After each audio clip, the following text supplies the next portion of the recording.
Good morning. Welcome to the San Antonio Zoo. I'm Brian. I'm the manager of herpetology. And I'm here today with Bubbles and Rufus. These are our two American alligators. They've been here at the zoo for almost 15, 16 years now. Rufus is on the left here. I'm going to feed him some crock chow. These are biscuits that are manufactured by a sister company of Purina, but they're nutritionally balanced for alligators and crocodiles here at the zoo.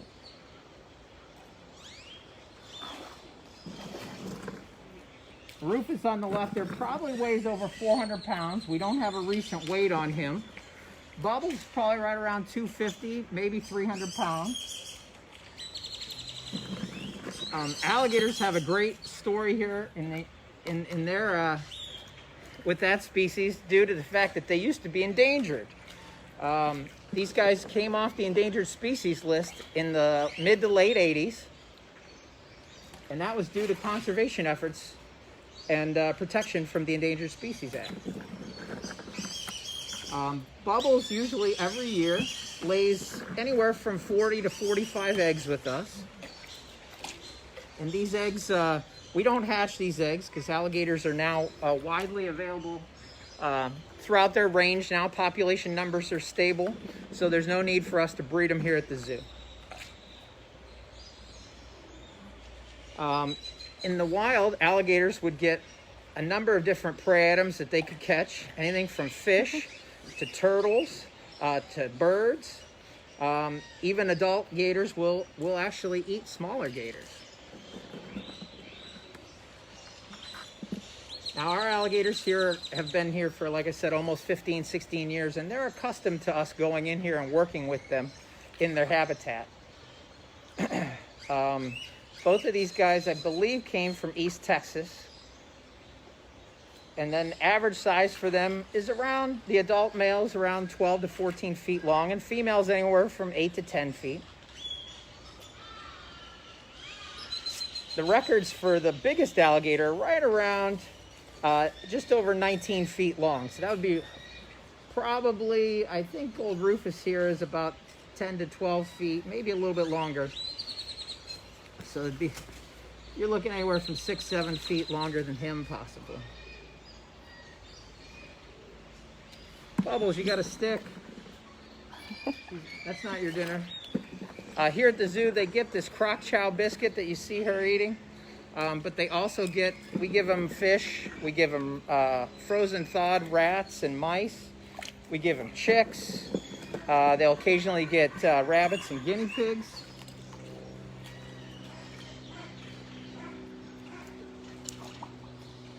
Bubbles, you can't eat that. Usually every June, Bubbles starts to build her own nest behind us in the exhibit. And she'll dig, she'll pull all the dead grasses and all the leaf litter into a pile, and she'll make a nest. Usually it's about 3 feet by 3 feet and about 2 to 3 feet tall. And she'll lay her eggs in that nest, and she can lay anywhere from, say, 40 to 70 eggs or so. And they're a little bit, they're like small potato sized eggs. And she'll defend that nest up until that they hatch. Mother gators are very good to their offspring. They protect their offspring for several weeks after they're born.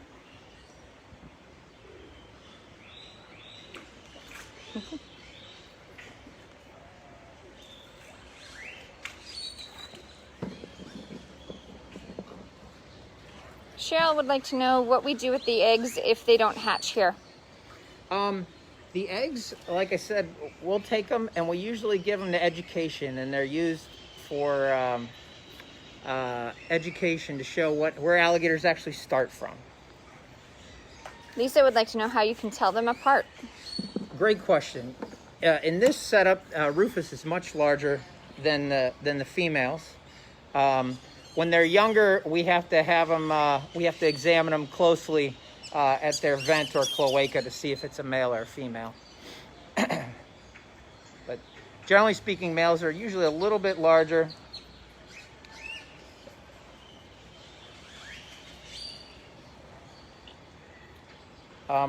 When you're looking at from the top down, you can see they have that very wide snout. If you can see that in the video here. Alligators have this round or wide snout compared to crocodiles that have a V-shaped or very narrow snout. And that's to help crocodiles move through the water faster because they're more expert fishermen in catching fish. These guys have that wide snout like that because they'll actually eat turtles, and they'll crush turtle shells up here in the United States as part of their diet. Mia would like to know how often you have to clean their habitat. Great question. These guys will actually go to the bathroom on land. So we're actually picking up stool piles on land out here. It's kind of like almost like a cow patty, so to say. So we'll pick that up occasionally, once or twice a week. They'll leave those. But these guys go off feed every November, and usually through March they don't eat at all because their systems are temperature based and their digestion is temperature based. So we don't feed them during that time. Belinda would like to know if it's true that alligators can go 3 years without food.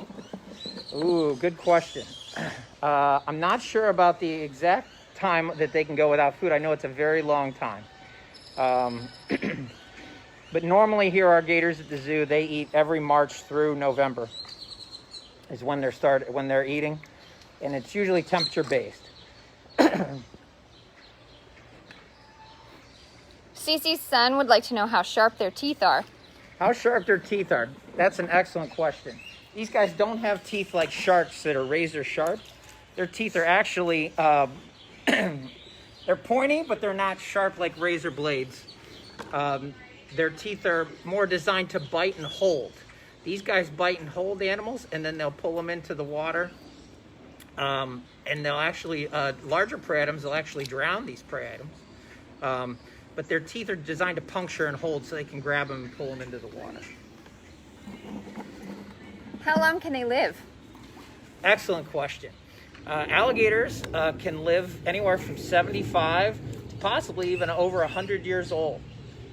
One zoo years ago did a study on a section of bone from a deceased alligator in their collection, and they found it to be 102 years old.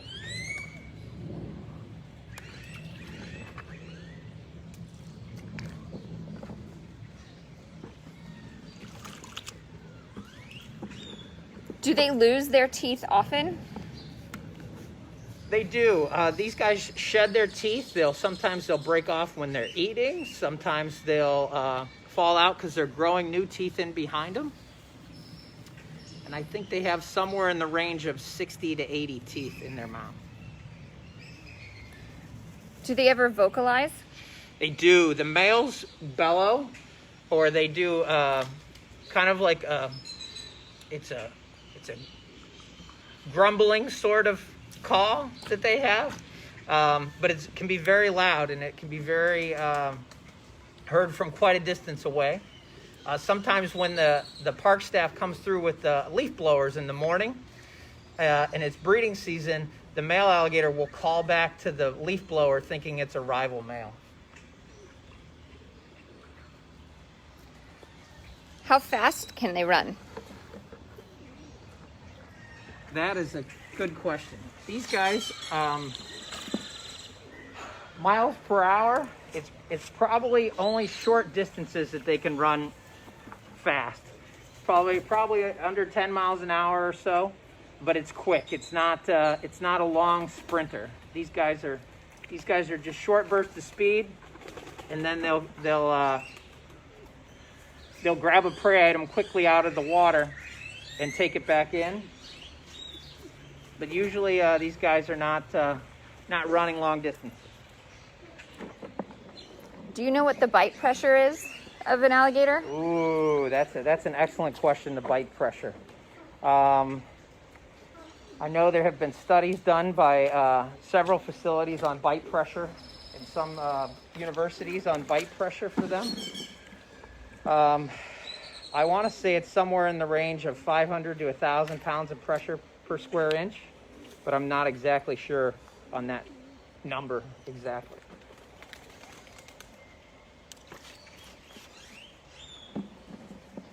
How do we do vet checkups? Oh, that's a great question. If we had to do vet checkups on these guys, sometimes we'll take them out and we'll capture them. We don't usually chemically immobilize them or give them any sedatives because introducing chemicals to the bodies of these guys is very dangerous. So what we'll do is we'll sometimes have to rope them and take them out of the pool, and we'll put them on a board, and we'll use straps to hold them on a board and take them to the animal hospital where we can shoot radiographs, and we'll try to be as gentle as possible with them. Now, if they did have a wound or something like that, our vets would definitely use any types of painkillers or anything like that if they had to go on medication. We've actually had to use crock biscuits in the past. We've bored holes into this where we can put medications into this and give it to crocodilians to hide it, so because sometimes they don't want to take their meds, just like some people don't want to take their meds. How would you test bite pressure on an alligator?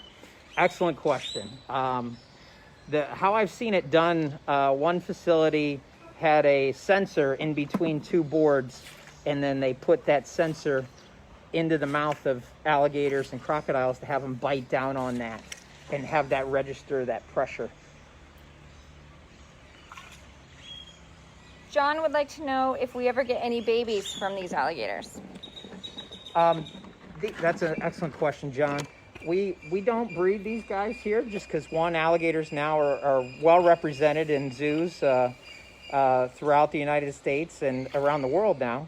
So we're not currently breeding them due to the fact that we wouldn't have anybody that would really be interested in taking these alligators in other zoos right now. We'd run out of space.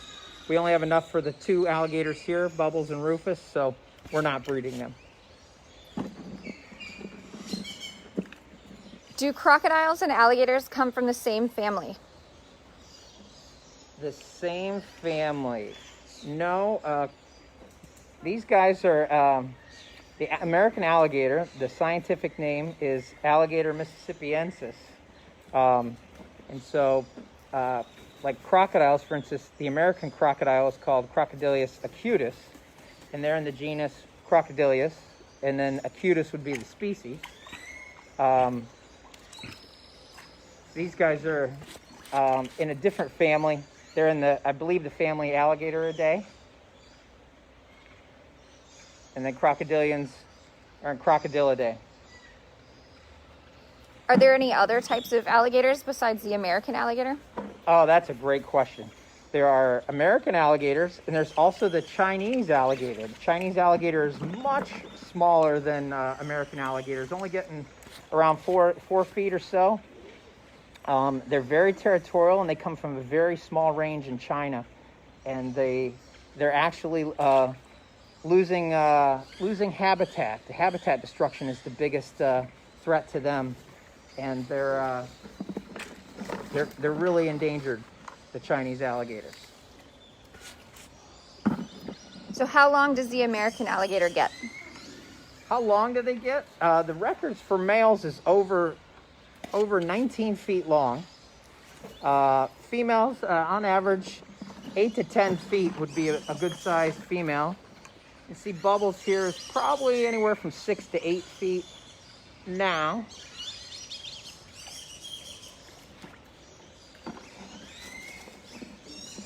Do alligators sleep? They do sleep. These guys can sleep under the water. They'll sleep on land sometimes.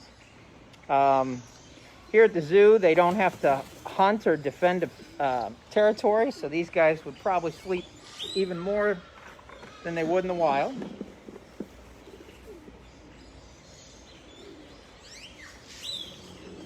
Do they sleep with their eyes open like snakes? They do not. These guys actually, you can see, if you see Rufus's eye here, let's see if Rufus or Bubbles will move. They have, these guys have the nictitating membrane. It's an eyelid that comes across the front of their eye, and that helps them. It's like almost like goggles when you go under the water to help them see under the water. It's a clear membrane to protect their eye. There you go. And snakes don't have eyelids. The alligators do have eyelids. Is it true that their eyes can sink down into their skull to protect them?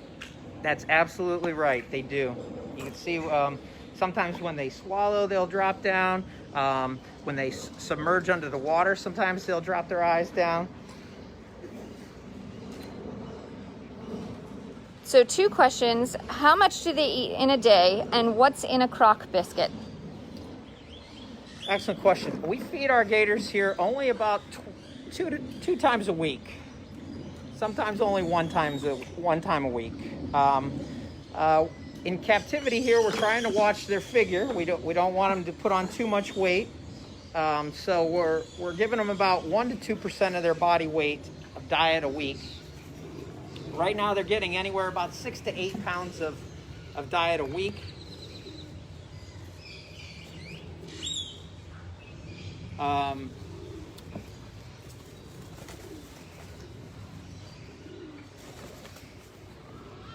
Trying to remember the other half of your question. Oh, there. what's in a crock biscuit? In the crock biscuit, yes, a great question.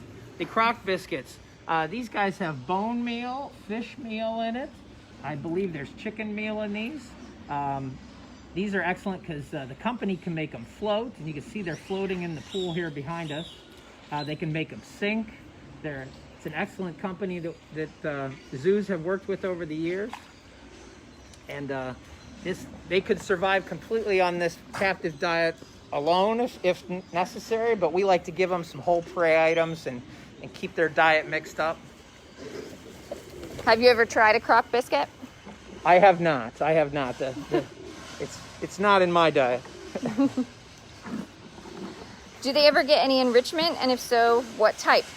Enrichment, yes. We usually do food enrichments for them. We could do different types. Sometimes we'll get lamb carcass pieces. We'll sometimes get deer here at the zoo, and we'll give them pieces of deer because that deer would be a natural prey item that wild alligators would take in the wild. Occasional rabbits that we get. Again, these all come from companies that breed exclusively for zoos and wildlife rehab institutions to feed them out.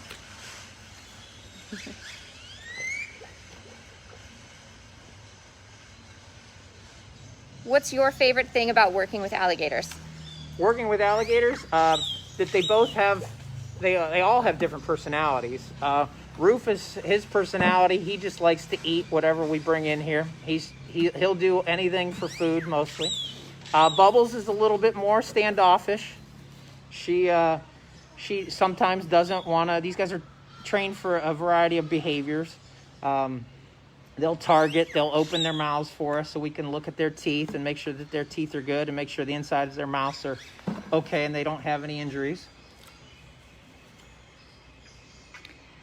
Do alligators need to be in the water at all times? No, they don't. These guys like to come out and thermoregulate, or they warm their bodies up with the sun by basking. The water temperature here remains 70 because this is our well water here at the zoo.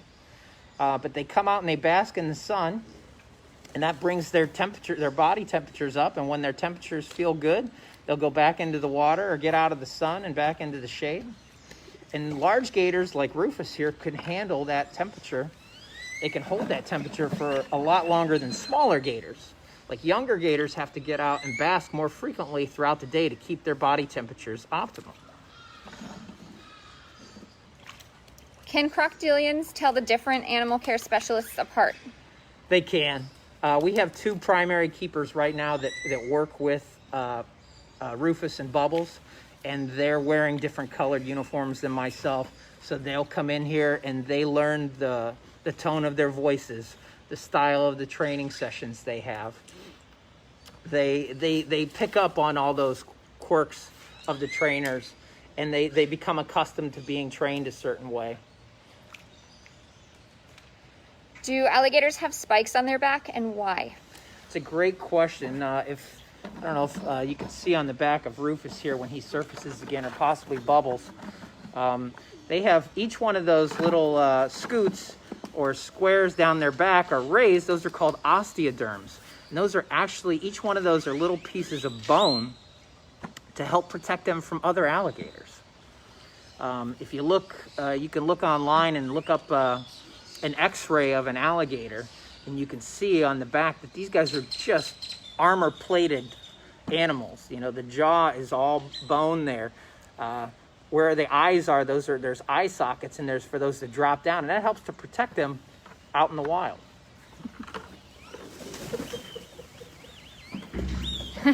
Sarah would like to know if the camera person's ever tried an alligator biscuit. No, Sarah, I've never tried an alligator biscuit. Lots of other kinds of zoo food, though.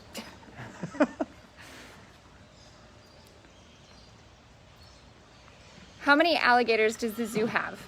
Right now, the zoo just has these two alligators, Bubbles and Rufus.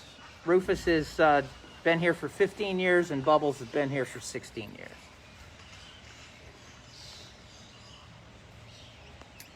This question could take you all day, but what other types of reptiles do we have here at the zoo? Oh, excellent question. We have turtles and tortoises. We have plenty of lizards in our collection as well. Everything from Komodo dragons, the largest lizard in the world, all the way down to endangered psychedelic rock geckos. We have a large collection of different snakes from around the world. Sadly, we don't have any tuataras from New Zealand, but maybe one day we'll get into tuataras.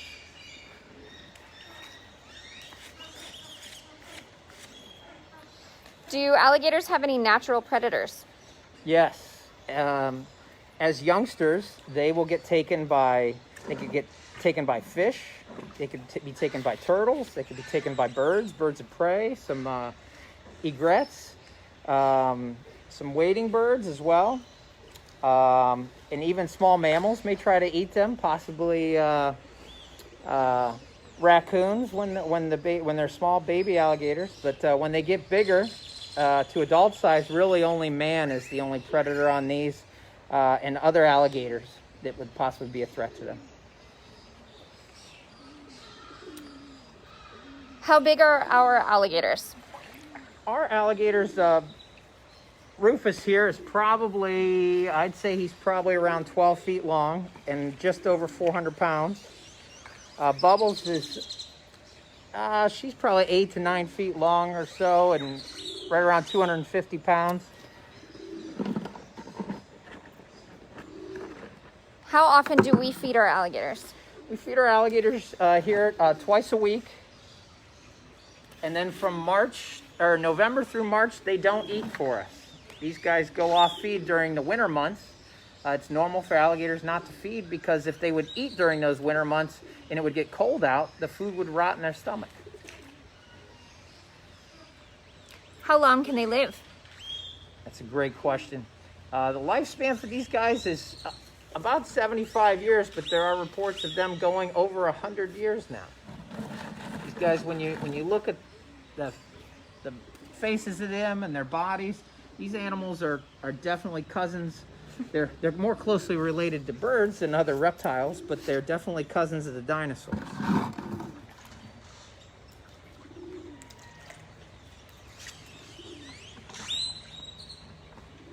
What's your favorite fact about alligators? Favorite fact about alligators? I'm really impressed with how well the females, all the parental care that they put into taking care of their eggs and the nest building, and for them to be doing that for thousands of years is just fascinating.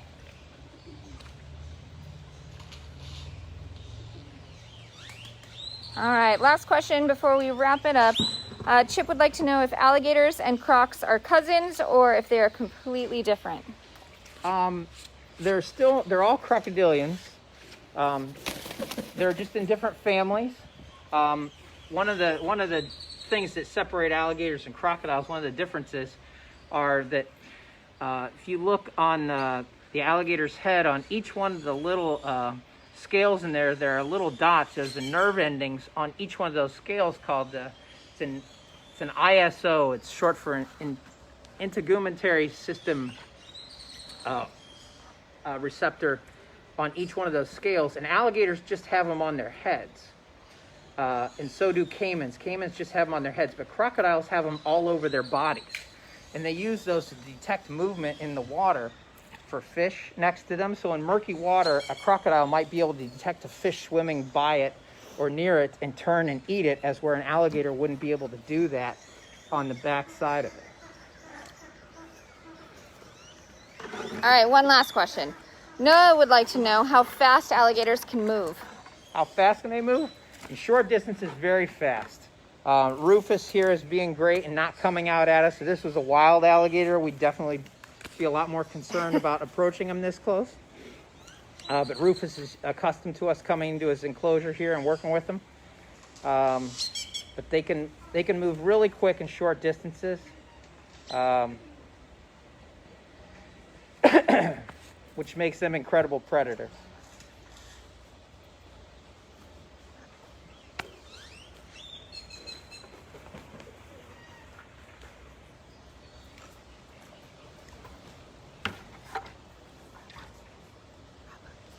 Okay. All right, I'd like to thank everybody for coming out here to the San Antonio Zoo today with our American alligators. This is Rufus, Bubbles, and myself saying goodbye and have a great day.